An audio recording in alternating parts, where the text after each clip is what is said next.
It's showtime, folks. Enjoy the show. Oh, and a fine Saturday morning to you. There we are. There you go. Really rolling right into the it. Scottish. There we go. Right. Yes. Hi, everybody. Fine day. Yes. John Cryer honors fellow Lex Luthor, Gene Hackman, for his 90th birthday. From one Lex Luthor to another, John Cryer honored Gene Hackman on the veteran actor's birthday with a touching tweet about their When shared did role. he play Lex Luthor? I don't know. I was surprised by that too, because I don't. Let's see. Oh, okay. John Cryer was cast as the new Lex Luthor In Supergirl? in the Arrowverse version of the character, making his debut in the CW series Supergirl. So Supergirl is a character in the Arrowverse. That's They're a all thing. verses Now, do over we there. need to talk about that? What? Okay, but there's the Flash verse. I mean, is there a different verse from? Because I thought it was all they came together in the Crisis. The Crisis on Infinite Earths, right? That's real. And then there's the keep going. You're doing great. The thing. I don't know. What is that? The DC something tomorrow. I don't know. What is Legends that one? of Tomorrow? Legends of DC's Tomorrow. Legends of, so is that part of the Legends Arrowverse? Okay. So Steve, basically, slow your roll, man. The DC universe on TV is the Arrowverse. Is that what they're doing? It is, because Arrow was first. Arrow was the original thing, which was the Green Arrow, and it was headed by the real life, like, amazing superhero unto himself. The guy playing Green Arrow is my God, what's his name? Stephen Amell. And he is a stunning specimen of humanity. He can do anything as far as I'm concerned. So it started with that show, and I think it's 7 years, maybe going on 8. Okay. Anyway, it's about to end, Arrow, but it started all of this. And then came The Flash and Supergirl, Legends of Tomorrow, and Black Lightning is another one that was part of that. There were a couple of web series. Constantine had a crossover. The Flash 1990 has had a number of crossovers that they are now including as part of the Arrowverse. The web series were Vixen and Freedom Fighters, The Ray, and new shows, Batwoman, which is just in the middle of its first season now, and then Superman and Lois, which will spin off the Superman that we got that was introduced in Supergirl, right? The cousin that came in to save the day when the day needed super saving, and only 2 supers could handle. Are you actually sleeping right now? I kind of tuned out there too. I was really. I was like, wow, Pete is really. He knows his DC stuff really well. I didn't know we were on the DC. Wow, I didn't know anybody actually knew all of that. That was a lot to know. No, it's good. It's good. We're fine. That was like watching C-SPAN for 8 hours a day during the impeachment trials.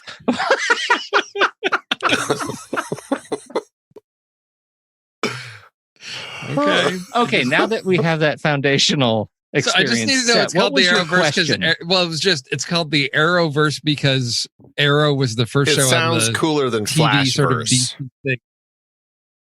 Yeah. Well, let me tell you, this is all of these are kind of the brain. See, Danny, you got them all going again. Why'd you do that? The name you want to remember, there's only one name that you need to remember, and that is Gregory Berlanti. Craig Berlanti. And it's too egotistical to call it the Berlanti-verse. Yeah. Although you really could. The guy has had some impressive credentials beyond the Arrowverse. He's also behind The Chilling Adventures of Sabrina. And you, if you're following you, apparently, I haven't watched any of it. What? Yeah, he's right now. He's behind you, dummy. If you're not going to participate constructively, don't participate at all.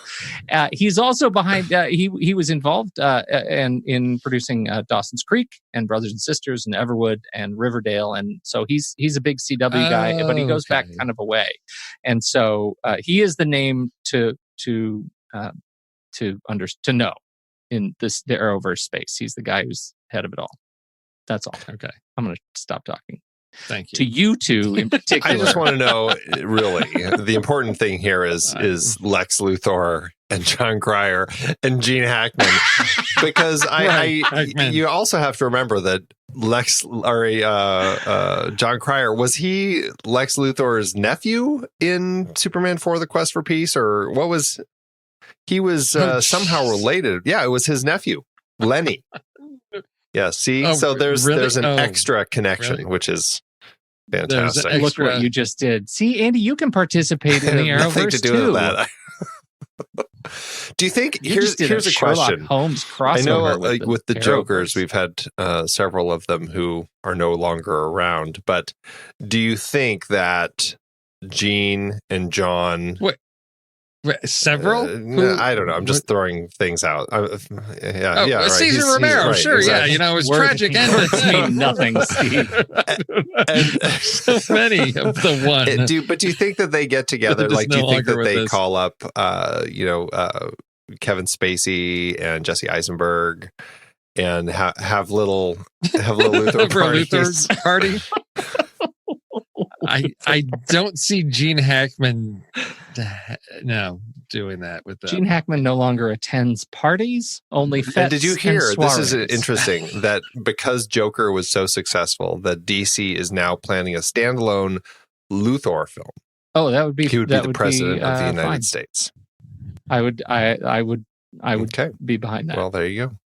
You know, Andy, I'm going to bring this back to something that you can do that I totally missed making this connection, but I think this will tune you in. Do you remember the movie Love, Simon? I remember it. Yes, hearing about it. You didn't see it. Did you see it? No. You didn't see it. Michael Steve, Rosenbaum, too. He should be included. Sorry. You didn't see Love, Simon either, Steve? No, I did. Oh, yeah. No, I saw it in the theater, and I think I talked about it somewhere. It's terrific. Yeah, it's a terrific film. Terrific film. Greg Berlanti directed that movie. Oh, okay. Oh, now we're interested. No, I was just like, okay. Did you see how I tried to amp it up there for you? Just tried to really amp it up. Okay, this show is going nowhere. Here's a thing that you might find. Where's that screeching halt sound effect board you have? What are you guys, and I guess I'm talking mostly to Steve right now because Andy and TV, but are you watching anything that is of note on, say, Amazon Prime, which just hit 150 million members? No, because I've got enough. I've got enough on my Netflix, Hulu, and HBO going on right now. So okay, so what are you watching? Succession on HBO. Just started into that season 1, and I'm enjoying that. Tonight is because I don't have the live TV. Well, I'm gonna have to wait till like 3 a.m. or whenever it drops. But the final episode of The Good Place is airing tonight. Well, Thursday night as we're recording this. Right. So that's going to be, I don't know what's going to fill that void. That's for sure. Let's see what else have we got. I started the Netflix, watched first episode of The Messiah. So I'm kind of intrigued to see what they were going to do with that. I don't know how. It's an interesting concept. I don't know where they're going to go with it. The first episode, I was like, okay, didn't totally hook me, but that's the, so right now I'm really enjoying Succession because it's just a really smart drama. Great cast. I don't know if you're familiar with. Yeah, I'm familiar with it, but I haven't started watching it. And I dropped HBO in favor of something else. I was done with Game of Thrones, and I took a break. So you haven't seen Watchmen yet? I haven't done Watchmen yet. No. Okay. Oh, because no Game of Thrones, then Chernobyl was done. So I did. And you know what? Chernobyl was a unique animal. I went back and I bought that on iTunes. Oh, okay. So I've watched that a number of times. Okay. Wow, really? Yeah. No, it's a really special. I haven't seen you pop it up on Letterboxd yet. I didn't think I was allowed to because it was multiple. Have you searched for it? Are there rules? No, I know people have written, but you see what I did? I'm trying to take control of the narrative here. And I know what you did is take control of the narrative that I don't write reviews. And you're right. And I'm trying to get better. But see what happened? very complicated chess you and I are playing right now. Is it? Or is it more like checkers? It's Andy just got to the end. He's like, king me right now. I'm coming back. Watch it. You'll notice Andy got that at. He stopped speaking. I did it all to myself. That's right. Great. I didn't have to do really anything. terrific. That's right. It's just Andy's like reverse psychology chess. Just sits there. Yep. You're going to checkmate yourself. I'm just going to watch this happen. And go. Pete's like, should I move here? Should I move here? Let me go. No, let me go here. Oh. Okay. Okay. All right. Settle down, everybody. Look, do we need to review anything about movies we have seen recently? Andy, did you ever catch up with a gentleman, or are you going to put that off after our glowing reviews? I do want to see middling. it. But I've been too busy Yeah. playing Oscar catch up to bother seeing anything else that's actually new. So I will did wait. a little Oscar catch up this week. I don't know that I've seen you do any reviews on your Oscar catch up. You post anything, Andy? On your... Hoist by mine own petard. I've not watched much the middle of the week, but I had a bunch of stuff. I saw Jojo Rabbit, Ford versus Ferrari, That's the right. two popes. That's right. Okay. Oh, okay. Klaus, yes. I Lost My Body, For Sama. Oh, okay. Yeah. All right. Tons of stuff. I do need to see the Klaus. I did just see I Lost My Body just the other night and did the two popes. So I'm gonna try to get out to see Jojo Rabbit this weekend. And I had another friend ask me about Joker, and I said, I'm not really sure I need to see it. And his response was, "Yeah, you really don't need to see it." So you haven't seen it? Joker? You need to see it. No, I don't. It's a Best Picture nominee. Now that it's there, you have to see it. No, as I said on Discord, nobody tells me what to watch. I'll decide what I want to watch when I want to watch it. Steve, for crying out loud, don't watch Joker. In fact, don't do it. You're not allowed to watch Joker. No, not going to work. I'll get around to it at some point, but it's just not a priority. I've been having too much fun in the backlog of stuff I've been missing out of, like mid 20th century European film. I've been getting into, 400 Blows, Breathless, Persona. So I'm really enjoying that era. So the 50s and 60s, the black and whites. I'm having a really good time with that stuff. So You say that like all the films from the 50s and 60s are black and white. well, the ones that I'm watching the black and whites of the 50s and 60s. That's his series right now. That's my series right now. I have chosen to unplug the red and the blue cable from mine, and so I'm just watching the yellow. It's sort of a sepia. It's amazing. The black and chrome version, the noir version of everything. I really wish they did that with the whole Wizard of Oz the whole way through. Right. I mean, come on, Right. guys. You're all sepia at the beginning and then go artsy, go black and white for the Munchkins. Come on. I wish I could report In 48 frames per second. They should have done Oz. 96. 96 Black and FPS black and white. You just would have been drawn right into that screen. Truly missed a massive opportunity. Yes. That's the Ang Lee corner right there. I regret to inform you that my big contribution to media this week is that my son has me binging a Disney Plus show with him. And I'm going to tell you what it is, but I need to preface it with the fact that I am a grown man and I regret that I'm about to tell you this. It is Disney Plus's High School Musical, the musical, the series. Yeah. It is. Do you know, for where The Mandalorian is, and the fact that now I'm hearing so many wonderful memes about like how Baby Yoda needs his own agent, and like there's just so much good that's going there, and then you get the rest, and I think it's just hard. It's wildly just predictable youth programming, and it makes me really sad. It makes me very sad, and so the music is catchy, and but I think kids of this age deserve more Mandalorian and less quite so predictable stuff. Well, and it's I was shocked when I saw that was the name of the show, which my daughter has already binged through. She's already done with it. We're on episode 9. I didn't have to sit with her, so she just paused through it super fast.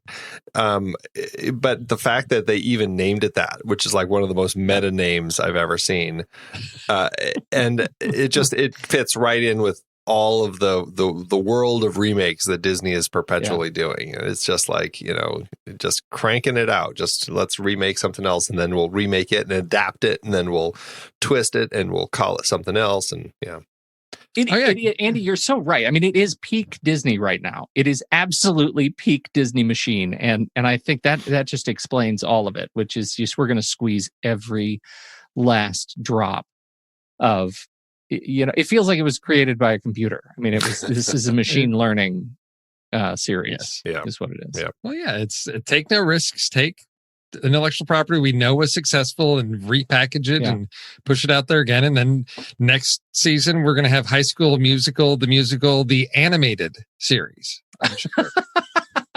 Well, we have had on very limited rotation, because it turns out while the music is catchy, it's not that catchy. It's not like Evan Hansen catchy, am I right? But it is Disney Plus's High School Musical, the series, the soundtrack. Of course. So if you want to dive into that, I think it is, this is the dark side of Remix Nation, right? And we're in kind of we're in a dark period. These are the dark ages as we try to figure out how to just squeeze even more from existing properties. And it's making me sad. It's like a bad Saturday Night Live sketch of like High School Musical, the series, the shirt. Yeah. High School, the musical, the series. Yeah.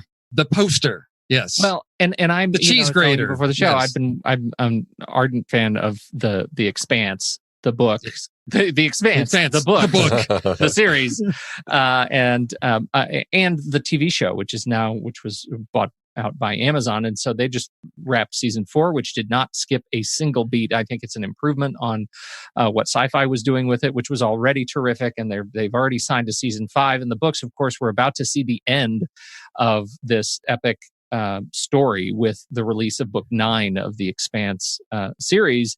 And if it does anything, it should teach George R.R. Martin how to finish a series, because the guys behind it have just been turning out consistently great hard sci-fi. And I'm just relieved that there is no soundtrack.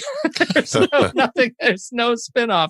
It's just exactly the show I want. Although you could kind of make the same point, right? That I enjoy both. I enjoy the book, and now I'm also watching The Expanse, the series. And aren't I part of the problem? Well, now, Pete, speaking of franchises, are you watching Star Trek: The Picard? I have not started watching Star Trek: The Picard. Okay. And Steve, it's gotten some interesting reviews. You threw a party, and I wonder if Star Trek: The Picard, the party, was better than Star Trek: The Picard, the episode 1. So we had not watched Star Trek Discovery. So we weren't I think we'd seen 1 or 2 episodes, but we're not as rooted in that universe. So we weren't really familiar with how that sort of visioning of Star Trek was an entirely sort of different approach to Star Trek. Because in Picard, like within the first minute, you've got all kinds of like fisticuffs going on and kung fu and just far more action than you typically get out of Star Trek. So that caught us off guard, was a little surprising. But now my wife's going back and actually enjoying Star Trek Discovery, but has, to come to terms with it's not the Star Trek she grew up with. It's interesting, but it is a different approach to Star Trek that is still getting some used to. So I think the Picard series did a good balance of fan service with giving them the familiar feels and references to some things, but within this new what is it, Alec Kurtzman Star Trek, where there's just a lot more violence going on. So it appears to be consistent with what he's doing. Yes. Well, and I sort of grew into Discovery. It was I think the challenge with that Discovery had was that it tried to be responsive to fans and also ignore fans to some extent. It was the old, they'll know they don't know what they want. They'll know what they like when they see it. Right. And I think it struggled to get its footing 3 or 4 times. Like every time they made a change to the show and the direction of the show, and good Lord, are we ever going to resolve the fact that Klingons just look different now? I mean, right. Okay. It's, I think they really wrote themselves into a number of corners over the course of season 1 and finally kind of found a stride in season 2. But I mean, is your sense that it is, I mean, how connected is it? Do I have to have taken notes on Discovery to understand where Picard's coming from? No. It's fully, as far as, I mean, I've only seen the one episode, so I haven't seen the one that dropped today yet. But no, they grounded in a specific time frame with Picard, and you get enough little exposition on what has happened with him that appears to tie it all to that. There's nothing that I saw that I was confused by, because it sets up a timeline of, this happened and we get all this, and it's setting up all the players that are going to be key factors in this story arc. All right. Well, Andy, I know is going to be on top of that. So, I might wait for his letterbox. I think he's sleeping with his eyes open. Yeah, what was that? All right, let's do trailers. What do you say? Let's do it. All righty. I believe you're first, Steve. You posted last week. We had no Red Band, no 824. And as I was looking for news, I saw we missed a trailer. How is that even possible? This show the rigor of our investigation. Yes. So I'll have to save that one for next week. So I was like, I would have, but no, I'm going to go with something that's in my wheelhouse. And it is something that feels very much of the era it's set in. This is Our Ladies from Michael Caton Jones. It's set in 1990s Scotland. A group of Catholic girls go out for a choir competition, and then they're girls out on the town drinking, partying, all of that. So a character piece of girls and growing up, and the challenges of being a young woman in the 90s. Looks intriguing to me. I was trying to remember why I recognized this name. Michael, is it Caton or Caton Jones? And I thought, this name is familiar. He's done something that I've seen. Basic Instinct 2. No, didn't see that. Jackal. I think I maybe saw that. Wait, now I don't. This is like, what possible movie could Steve have seen if it's not those two? Is it Rob Roy? Are you going with Rob Roy? No, I have not seen Rob Roy. I think it's the Jackal. It's Doc Hollywood. No, I've never. You've not seen Doc Hollywood? No, Are you You've not seen Doc Hollywood? If I did, it was parts of it maybe once back in 1991. I don't remember. Memphis Belle. I didn't see that because I enjoyed the Spielberg Amazing Stories one with the guys in the bomber, and I thought, I don't want to see another one of those. So yeah, I just I'm looking at this. I'm like, cartoon wheel. Come on. Exactly. I'm looking at these. I'm like, I remember hearing these movies, but they just never really stood out. So now I thought, well, maybe this will be the one. This will be the one for me. Our Ladies, which I don't know how you could not like this. It's Sing Street with a lot more promiscuity. Yes, exactly. Unfortunately, I think it's gonna be a streaming thing. I don't know. The only release dates are Ireland March 13th and the UK 24th of April. So nothing other than that. Headlining on Disney Plus, Our Ladies. I don't think this seems like it's got the Disney kind of feels to it. I don't know, with all the drinking and the marketing feels very British. All the at cinemas, it's at the cinema. Yeah, that's very British. Cinemas, so I don't know if it's. I wonder if this is one that's going to make it across the pond. Yeah, it's only 105 minutes.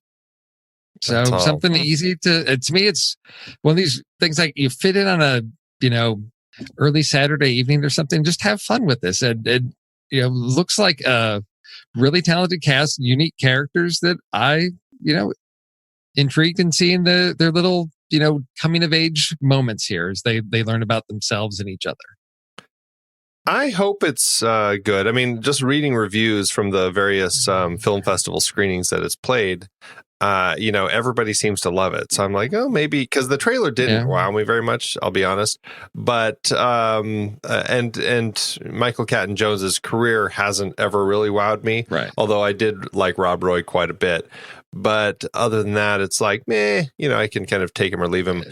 Exactly. This feels like it is going to fall into that. But then I just see everybody's reviews and I'm like, wow, okay, maybe the trailer's not selling it to me, but I feel like I need to see it now, just looking at what people have to say.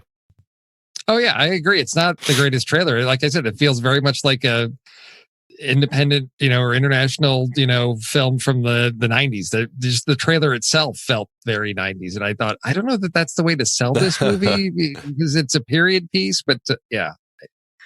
And perhaps I'm a little nostalgic for it with the music and everything. It's, harkens to days of when I was much younger and far less gray in the beard. I'm definitely into it. As in looking at his Michael Caton Jones filmography, I am stunned to say that I've seen almost everything he's ever done and had no idea. Wow, really? So yeah, no, I just haven't paid attention. Right. He does not get an Auteur Theory T-shirt on himself because there is no sense that that this is what he is. But he's turned out movies that I have liked over the years, and so I'll see it on that alone. Doc Hollywood. Oh, God, that was a good one. I remember. I mean, I haven't seen it since '91, but I remember enjoying it. Like I said, I may have seen most of it, bits and pieces. That's because isn't like Woody Harrelson like the town bully or something? I don't know. He's the. I didn't even remember Woody Harrelson was in it. Yes. Woody Harrelson's like Hank the Gordon. Yeah, I had forgotten Woody Harrelson was in it too. Yeah. I just remember I had a crush on Julie Warner, so I saw that movie a lot. Between that and Tommy Boy. Okay. Next. Andy. All right. So for my trailer, I went with kind of a quirky little one. There were a few quirky ones that I was looking at, and I decided to go in with the one that looked a little funnier. The other one was a little darker. I might use it next week. We'll see. But this one looks like it could be kind of a quirky, funny sort of movie.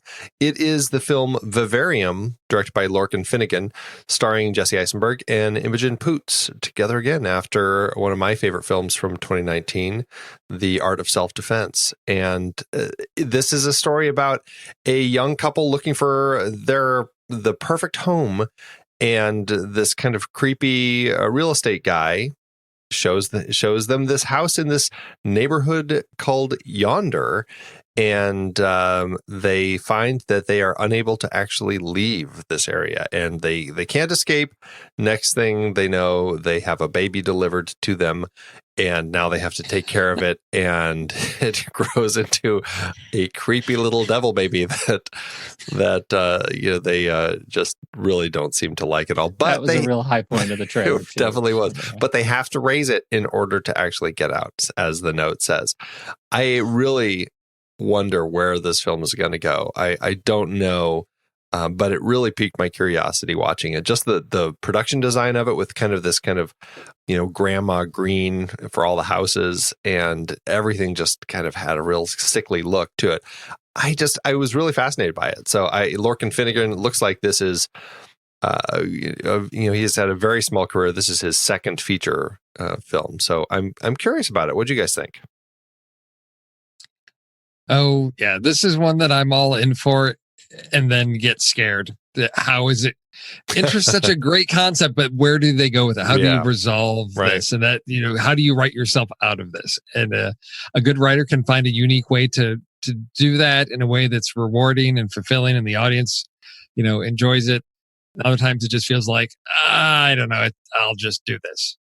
So I love this concept. It wasn't what I expected, because I thought just from the beginning of the trailer, this is sort of like they're moving into the neighborhood where it's like everybody's all the same, but no, it's the exact opposite. It's only them. There's nobody else in this neighborhood. It's just bizarre and creepy. And I already am wondering what this film is trying to say about, I don't know, that, having the nice house and raising the kid, and what is there some commentary on parenting about this? So I'm really intrigued by what this is trying to say. Yeah. It's just we've got a cast of 2, 3 with the realistic. Well, I guess 4 if you count weird baby. Well, thing. and it'll be a number. It looks like at least two versions of boys. him. Yeah. Okay.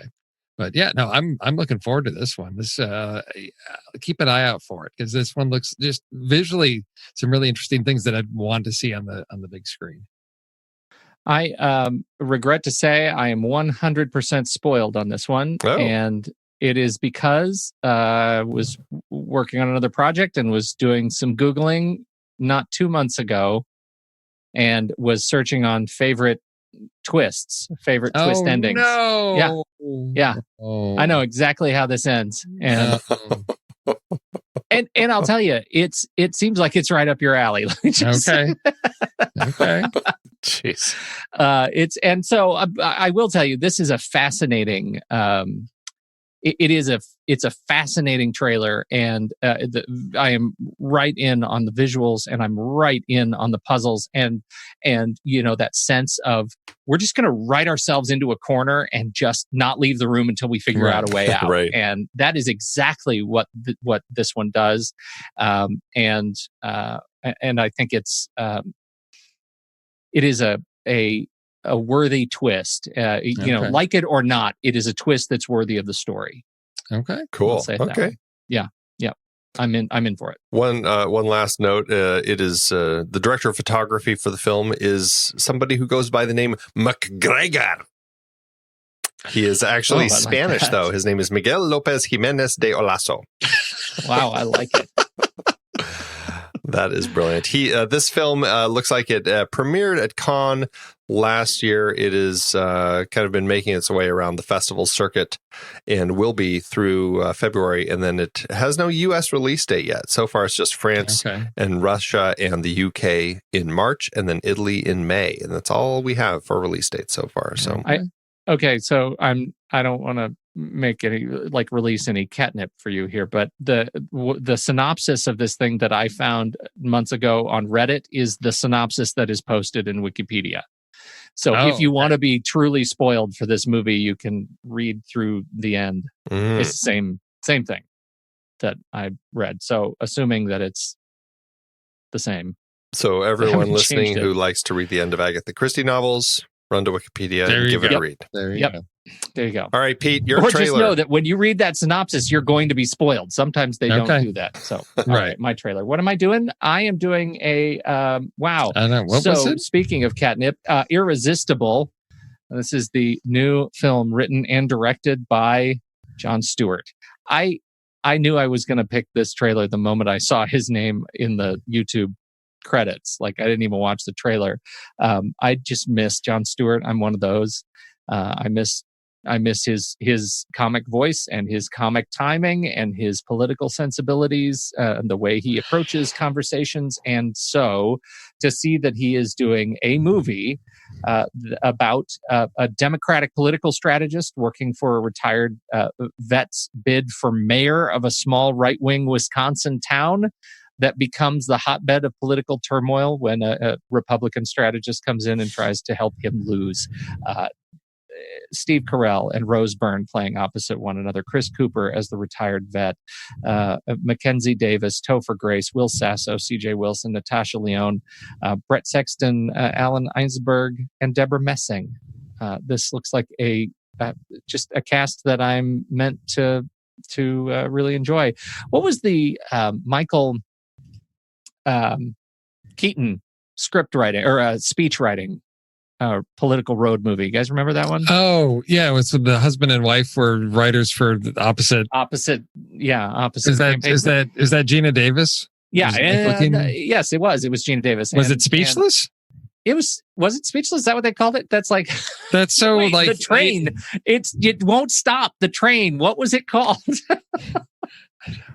I'm having that You moment. mean two political I'm gonna call speechwriters that fall in love before they find out they're working for candidates on opposite sides, directed by Ron Underwood? Yes. 1994? Okay, Yes, I'm gonna they go were with that. speechless. So I remember not being crazy about that movie in the end, but I love the idea of it, and I really love that just sort of following the press on the road and being on location, and so this movie is right up my alley. Irresistible. Steve Carell looks great. Rose Byrne just taunts him mercilessly in the trailer, and so I am here for it. What do you guys think? Yeah. It's a political comedy. I don't know. It's because it seems like so many people have tried to do something like this, and it never, I don't know, never becomes like what it has the potential to. Because I don't know if a lot of previous ones like Speechless or whatever go for like easy jokes, or it's so much of its era that it doesn't last and endure. The only one that I can think of that did something sort of politically satirical that did it really well, and I haven't seen in a long time, is Bob Roberts. Yeah, there's another one. But there was one. There was the one with like Wag the Dog. Well, no, but then there was like, what was the one with like Zach Galifianakis and like Will Ferrell or something? That's not. I don't. Are we? Are we going to put those in the same conversation? I don't know. Well, that's the thing with, there's Chris Cooper and Steve Carell. Well, what was that? I mean, there seems to be always there's always these things of like, we're going to do something about a candidate. There was even the Ryan Gosling. There was George The Candidate, right? They're fantastic. Well, even going back to like Facing the Crowd. Yeah. Oh yeah.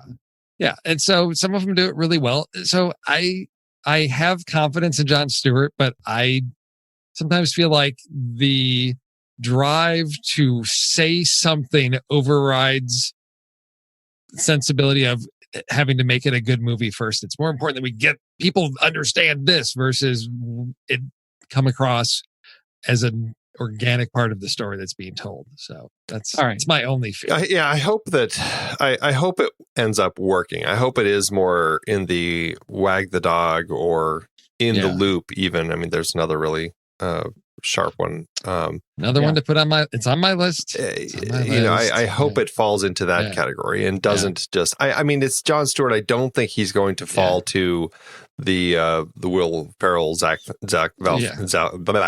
Galifianakis level. But I do want to, I hope that it actually is something that has a little more to say and a little more biting, So we'll see. The trailer didn't seem quite as biting as I would have hoped, but I hope that it really kind of plays to those strengths.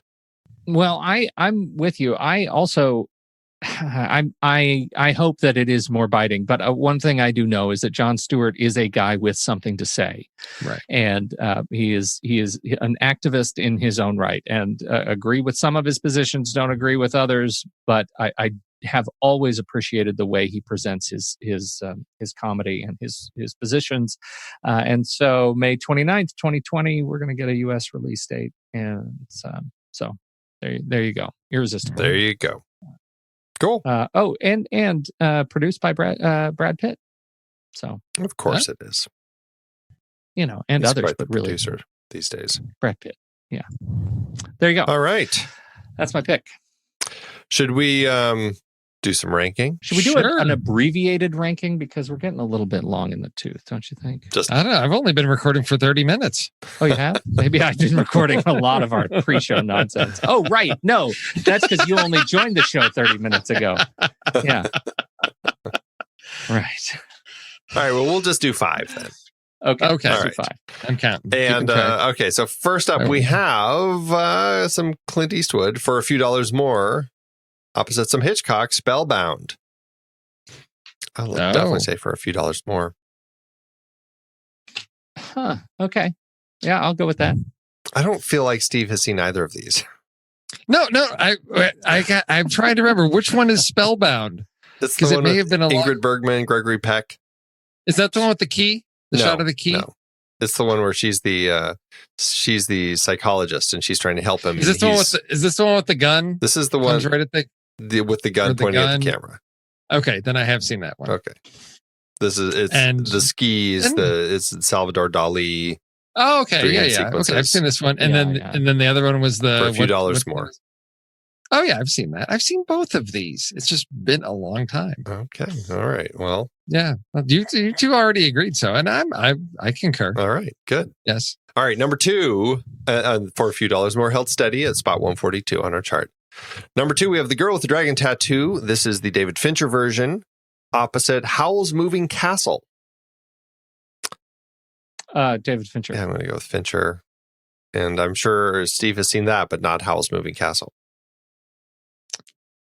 That is correct. All right. I'm sorry. Are you over there calling a dog show? No. What? That is correct. And the prize goes to the York. Dragon Tattoo jumped up from 292 to 259. Oh, wow. A little jump. Next up, we have for number 3, Nick and Nora's Infinite Playlist or Red Belt. I'm going to say Nick and Nora. Oh, God. And I think Steve has seen Nick and Nora, but not Red Belt. I'm from Chicago. Oh, It's of Mammoth. course you've seen Red Belt. I totally forgot that. Although I'm from Colorado, but I don't see everything that every Colorado filmmaker makes. Well, yeah, but nobody from Colorado is David Mamet. I mean, come on. You should see his plays. Anyway, That's something Sexual Pete does. perversity in Chicago was brilliant. So you're saying I can't see the movie of the play unless I've seen the play first? Exactly. Is that what you're saying? That's what Andy? I'm saying. Can we get an agreement on this? Right, I am pulling Mamet on Red Belt. Have you seen Nick and Nora? Yes, I've seen Nick and Nora. Okay, so then you get to it's- actually throw in your opinion. here. Yes. Yeah, I do. And Nick and Nora is an utterly forgettable movie that just Well, Yes. now let's not lay it on Harsh. too thick, Sarmento. Really? it was Yeah. That's exactly what Red Belt was. I am Yeah. torn asunder between you guys. Oh, God. I hate being the middle child. Yeah. All right. Next. Yeah. It was 2 for Red Belt. That's you it. lost. Yeah. This is going to give Red Belt. Oh, it's not a big jump. 316 to 301. Oh, yes. It's that way tells you too where Nick and much of Nora a jump was. for my taste. Whatever. Number 4, Wendy and Lucy or My Favorite Year. I'm going to say My Favorite Year.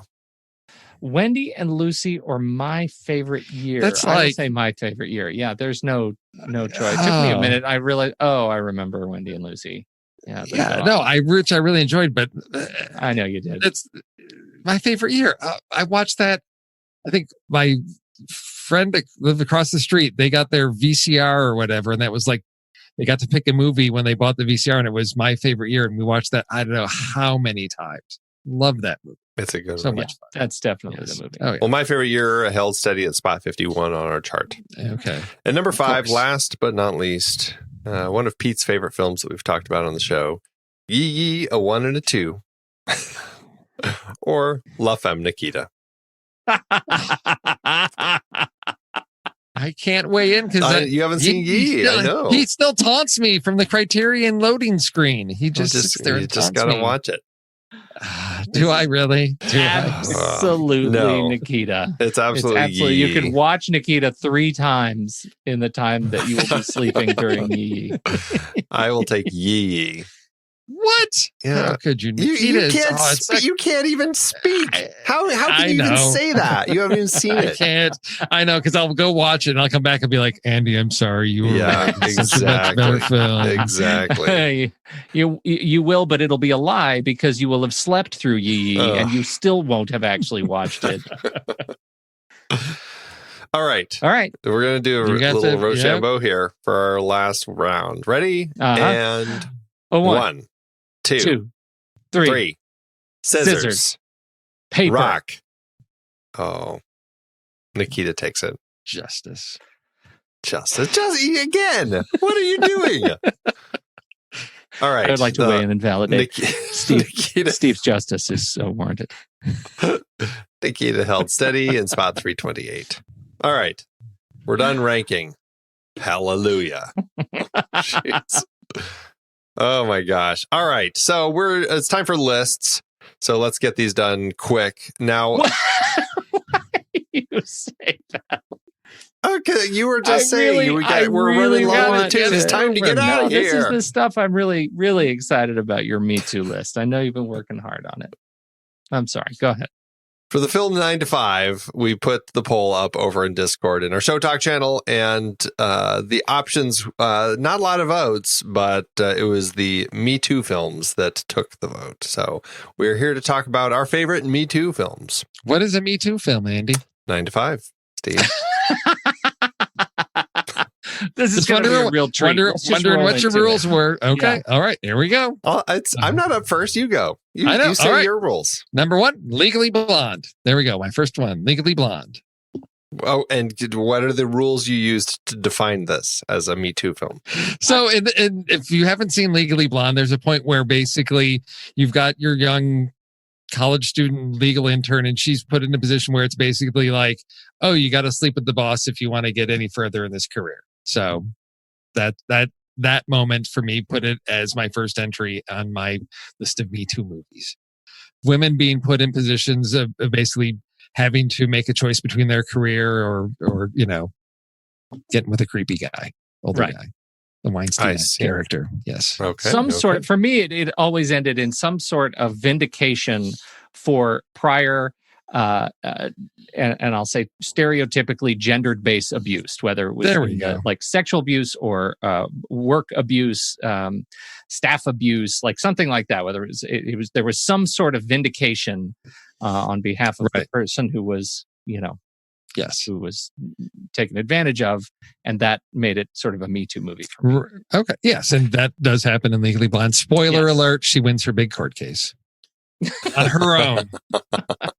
Because of her feminine wiles. Yes. I remember watching that movie and enjoying it, but I don't remember the movie itself very well. So it's okay. You should go see Legally. You need to go see points. You got to go see Legally Blonde the musical, and then it'll just refresh. I'll wait until I can see Legally Blonde the musical, the movie. You can always listen to the soundtrack. Okay, so Steve's pick, Legally Blonde. Andy, yours, please. So my first one, I am going with one. I was doing a little digging, and I found a film from 1950 that Ida Lupino directed called Outrage. This is, it's kind of an early Me Too film. This is a film about a young woman who she's just become engaged, and then somebody that works in the same area as her follows her on the way home and rapes her. And it's kind of following her as she kind of has mental breakdown. She runs away from home, and she ends up finding some people who help her kind of find herself again. And it's a story about kind of reconnecting with who she was and getting into a place where she can actually return to her life. And in the process, also finding out that the guy who attacked her was arrested. And it was an interesting film. It very 50s, very much of its era as far as the portrayal of rape, which you couldn't even say the word, and kind of the reaction to the psychological sides of it and everything. But it was really interesting, and I kind of enjoyed the story. So that's my first pick, Outrage. Never heard of it. It's on the list. There you go. Oh, and that's my turn now. So I'm going to go with the lightest of my 3 picks. And this is risky because I feel like I'm burying 2 films that may be stolen by doing this one. But it is the lightest weight. It was the first movie that came to my mind after Steve and I hung up talking about Me Too movies, because it is the movie that feels like the sibling to 9 to 5, if there was, it's in the family. It's definitely in the family, and that is Mike Nichols' 1988 film Working Girl, starring Harrison Ford, Sigourney Weaver, and Melanie Griffith. And in this case, a very young and enterprising Melanie Griffith gets the better of the evil Cruella de Vil that is Sigourney Weaver in a great big business deal. And that's kind of what it is. Harrison Ford is kind of daffy, and they are the couple, Ford and Griffith, and it's Working Girl. But Mike Nichols, I got a soft spot in my heart for Mike Nichols. So I remember enjoying that one, but haven't seen it in a very long time. Yeah, see, I contemplated that one, and I guess I came down. I was like, well, just because your boss is a bitch doesn't make it a Me Too movie for me. That was the thing. I struggled with because it had been a long time since I'd seen it. It was basically her boss just is mean and nasty, and she tries to basically turn the tables on her boss, which is very much the 9 to 5. Well, but it me, is. it didn't. Steve, there's a whole sequence in here where early in the movie, where she is traded out because of her good looks to go out on a date with this other guy to try and get them to do. And he's like snorting cocaine all night, and it's very much you're going to go have sex with this guy, and you're going to. And so the whole movie is kind of rooted on an event, and it's not a graphic event, but it is it's certainly a plausible event, and it's not good. So that's why it's okay. Good. That's good. It has been a while since I've seen it. Yes. All right, Steve. Number 2 for you. Number two. Classic comedy that I had not seen in a long time. Just watched recently. I think we've talked about it on SatMat within the past year, but. Sometimes, men don't understand what it's like in the positions that women get put into until they actually dress up like a woman to get a role on a soap opera in Tootsie. And it was that whole dynamic of the lead actor, the doctor, and he would just put his moves on the women, and just that whole insight, which is played for comedy, but to me is still such insightful commentary on women in the industry. So that's my number 2, Tootsie. Such a great movie. It is so good. I love it. That's a strong pick for your number 2. For my number 2, I am looking at a more recent film. I am looking at a film that came out a couple years ago, directed by Bjorn Rung, and it is The Wife with Glenn Close and Jonathan Pryce. And what an interesting film this was. That is in the context of Me Too, this is really just about a wife who is kind of behind her husband, who is getting a Nobel Prize for literature. And as we find out, she's really the one who's kind of behind all the work that he's done. And it's really her struggle with the fact that she is the one who should be receiving the Nobel. She is the one who should be getting all the glory and fame, and kind of leading her through that at the end, and finding a way to kind of get through all of the stuff that she's going through. I found it to be a really fascinating film as she kind of goes through this, and what a powerhouse performance from the 2 leads in this. Just a great film. So number 2 for me, The Wife. That movie was crushing. Yeah. So good. Oh, God. Okay, number 2 for me. I'm going to go to a darker place, and I don't know how to set this up with all of our rules and such. All right, I'll just say it. This is the story of the wonderful Maggie Gyllenhaal and her relationship with James Spader in Secretary. As directed by Steven Shainberg. It's a movie of people coming to grips with their darker sides of sex at the workplace.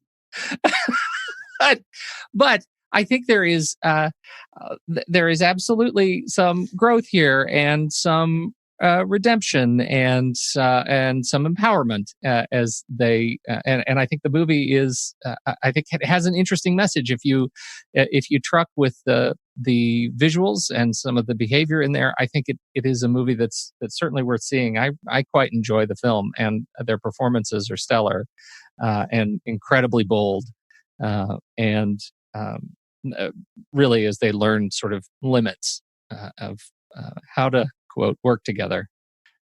So, Secretary. It's great. Great movie. Have not seen it. Interesting Me Too choice. Yeah, What? exactly. Interesting. No. Yeah. Okay. Because I'm going to pick for my number 1 a film that was selected for preservation in the National Film Registry for being culturally, historically, or aesthetically significant. I'm sure Secretary was right behind it, whatever you're going to say. Sure it was. Second choice. If my memory serves me right, this is a movie Pete does not like, I believe, although I don't know the whole story behind it. But it was a film that got a lot of attention, a lot of discussion. And to me, it is a really solid film, and one that was very much ahead of its time in 1991, Thelma and Louise.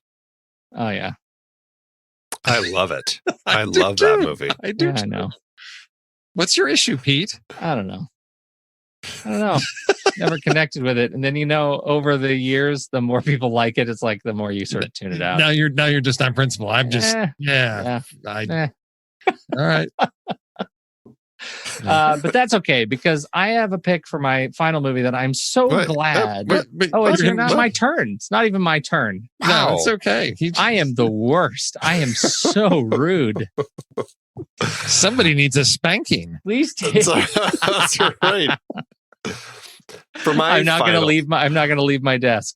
I promise. For my final one, I'm going with one that I think is probably, I don't know. I'm torn between several obvious ones.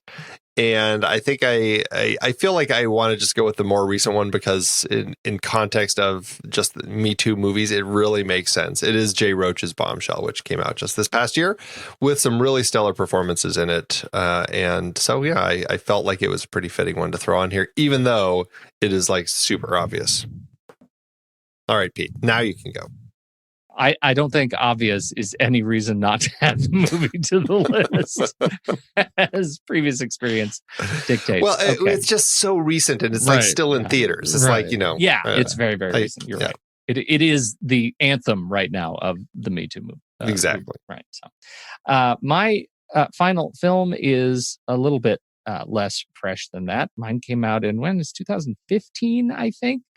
This was a lovely little movie with Carey Mulligan and Helena Bonham Carter and Brendan Gleeson and Anne-Marie Duff and Ben Whishaw, and it is called Suffragette. And it is the story of a woman who has been taken advantage of, and she works in a laundrette, and she comes into contact with Meryl Streep. I didn't even mention Meryl Streep, who's plays a suffragette, and she ends up sort of being indoctrinated into the space of meeting violence with violence on the streets and elsewhere. And there's a scene where she has been just put upon for too long, and she that Brendan Gleeson comes up behind her and gets very sexy and he's like, "Oh, you should, after all, I've given for you." And then she turns around and irons his hand with one of those old school irons, and it is. I think it's actually a Me Too brand. When she lifts it up, it says hashtag Me Too, and it's amazing and so satisfying. The movie moves a little quickly. You want some moments to sink in a little bit more, but I quite enjoyed the experience, and I'm such a fan of Carey Mulligan. I think she did a wonderful job in this film. So there you go, Suffragette, 2015. Do they sing Sister Suffragette in it? You know what, Andy? You're going to have to watch the film to find out. I actually have a free copy of that I got for some signing up for some service. I still haven't watched it. Of Suffragette, really? Yeah. Oh. I'll actually have to watch it since I do have it sitting in some free file somewhere in one of my Just Watch or Movies Anywhere things. Worth checking out. Well, good lists. Good lists. Nice. Any backups that you guys had that you want to rattle off real quick? Some of these I hadn't gone so far into to actually justify their Me Too status. So there was a woman in it. So there's a woman in it. No, on the basis of sex, Girl on the Train, Waitress, V for Vendetta, Dirty Pretty Things, and Heathers were on my list to bring up. In some cases, again, I had The Accused, which seems, that seems like a no-brainer. I'm kind of surprised that didn't cross the line. I was really tempted to throw the original Gaslight on. Since we had talked about the second one. Yeah. And then, I kind of was going to put 8th Grade on my list just because of that one scene where she's with the high school boy. Yeah. Yeah. And just his attitude and everything. But anyway, what about you, Steve? Nope. It was a very short list. Wow. All right. Yeah. All right. Well, good list. Yeah. I like it. Now what? Next week. Are you doubling up? Are we just skipping one? We're skipping one. Well, okay. I think we might be skipping 2 because, Pete, we're having some guests on next week, and we haven't really talked to Steve about this. But surprise, Steve, we're having some guests on next week. Our new hosts of the Marvel Movie Minute, who are going to be joining us as they gear up to kick off season 2 with the Incredible Hulk. And so I don't know. I feel like maybe we need to make something that is more related to that, since they will be joining us. Sure, like discussion about the Arrowverse. It sounds appropriate. Only if it goes on for a half hour. You should be so lucky. Get their take on it. Yeah, they're comic book guys, right? All right, Andy. So what are you recommending? I don't know. Something about do we want to jump into something Marvel related? Favorite superhero films might be too big and obvious. Comic book adaptations. Something involving Hulk. So, people with colored skin unnaturally. That seems a little bit on the nose, doesn't it?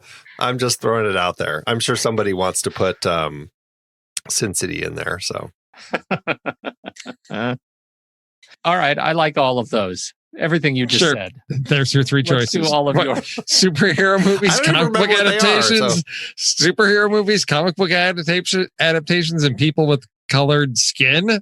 You racist? What about the worst comic book adaptations? Was it green skin? What was it? Or I don't know. Unnaturally colored skin. Unnaturally colored skin. Oh, okay. So.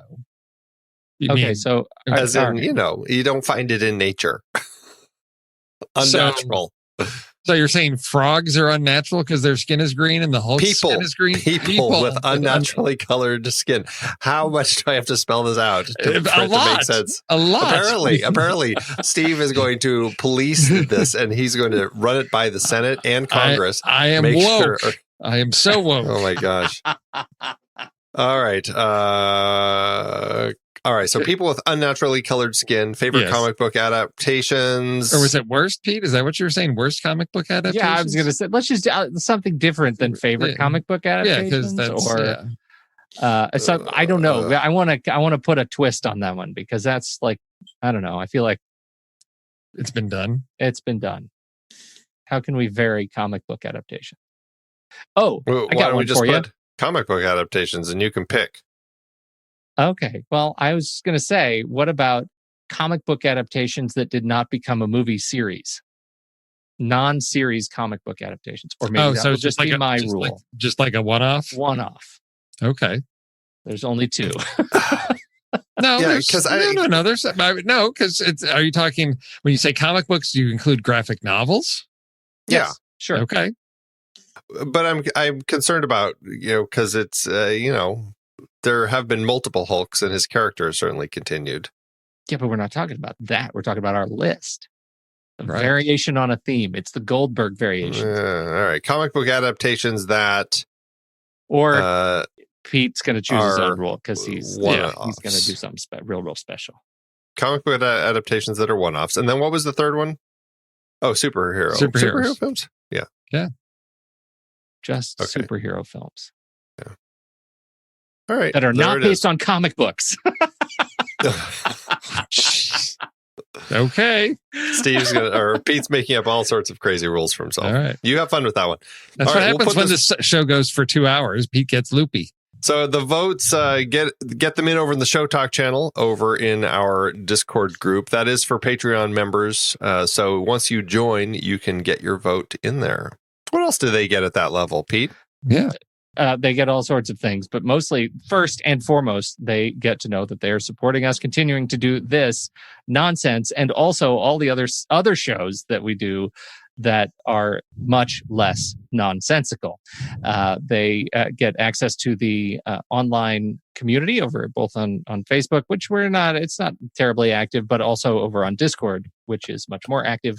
They get access to early releases of the shows. They can join us for live streams of the shows as we record them, which is always fun. So we encourage you to do that. But most of all, we just encourage you to support the show by helping us defray the costs of actually producing the amount of content that we put out every week. Generally 3 hours a week, I think we're doing. But once the Marvel Movie Minute starts, whole gangbusters, season 2 is coming. They'll get that too. Well, it's been lovely chatting about movies with you guys. As always. Indeed. Have a great week, and we will chat with you soon. Thanks, everybody. Hondo.